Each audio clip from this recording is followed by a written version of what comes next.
موعد مباراة النادي الأهلي والوداد المغربي في دوري أبطال إفريقيا النهائي المقرر للموسم الثاني على التوالي. الموسم اللي فات النادي الأهلي تقابل أمام الوداد، ولكن في مباراة واحدة استطاع فيها الوداد حسم اللقب بهدفين مقابل لا شيء، في مباراة كانت أشبه بالجريمة أو الاتفاق على إرهاب لاعبي الأهلي وإدارة الأهلي وجهاز الفني للنادي الأهلي، وخطف اللقب بالإكراه من الوداد.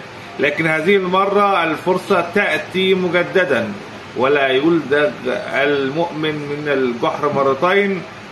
مباراة من المباريات الثقيلة فنيا، سواء كانت للنادي الأهلي أو الوداد اللي أطاح بفريق سان داونز الجنوب أفريقي المرشح الأول في البطولة. نعم، خلينا متفقين أن سان داونز كان المرشح الأول في البطولة، سواء كان جمهور النادي الأهلي أو جمهور الوداد كانوا بيقولوا أن سان داونز هو المرشح الأول.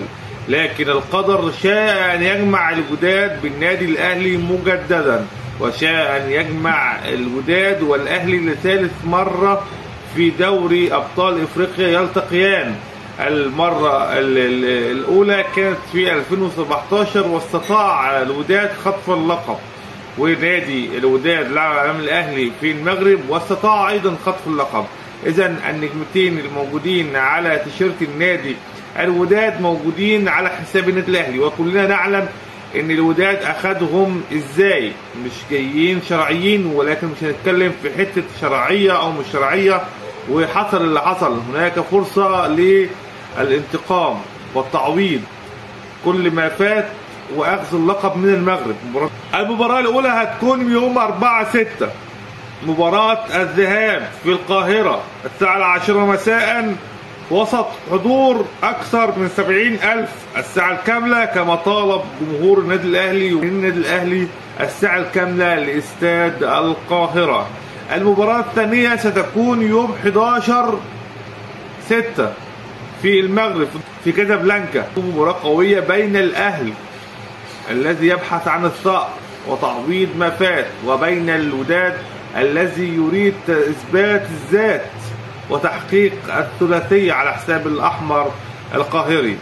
مباراة ستشهد تهديدات لكل اللاعبين من الوداد أو الأهلي. هناك حمدي فتحي وأيضا مروان عطية عندهم انذارات، وهناك برضو يحيى جبران وأكثر من لاعب من فريق الوداد عندهم انذارات، مهددين للإيقاف المباراة النهائية في المغرب. مباراة زي ما قلت لكم هتذاع على قنوات البين سبورت، والمباراة يوم 4 إن شاء الله. خبر تاني أيضا هو محمد الشناوي سيعقد قرانه قبل مباراة الأهلي الأولى في مصر، وهو جاهز الآن للمشاركة في مباريات الوداد القادمة.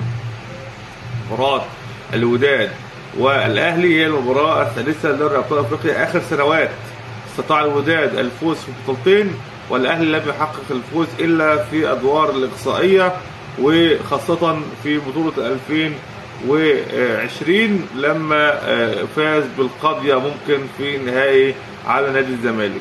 ده موعد اللقاء، ودي التواريخ اللي هيلعب فيها الأهلي 4/6 المباراة الأولى في مصر، و11/6 في المباراة الثانية، عشان خاطر الناس اللي بتبحث دائما عن موعد اللقاء.